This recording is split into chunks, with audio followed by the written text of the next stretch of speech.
ఈ రోజుల్లో డబ్బులు సంపాదించడం చాలా కష్టం.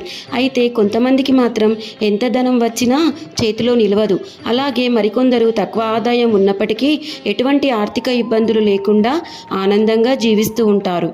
ఎంతగా ఖర్చులు తగ్గించినా కూడా ఏదో ఒక రూపంలో డబ్బులు అయిపోతూ ఉంటాయి.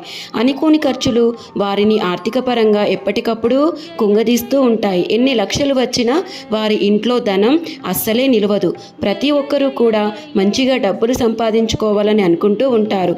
కానీ డబ్బులు నిలవాలంటే మనం ఖర్చు పెట్టే విధానం కూడా సరిగ్గా ఉండాలి. అనవసరంగా డబ్బులను వృధాగా ఖర్చు పెడుతూ పోతే మన దగ్గర డబ్బులు అవసరానికి ఉండవు. వాస్తుశాస్త్ర ప్రకారం ఆర్థికంగా ఒక వ్యక్తి కుంగిపోతున్నాడు అంటే అందుకు అనేక కారణాలుంటాయి. ఇంటి వాస్తు సరిగ్గా లేకపోవడం, వారి గ్రహాలు అనుకూలంగా లేకపోవడం వంటి కారణాలు ఉండవచ్చు.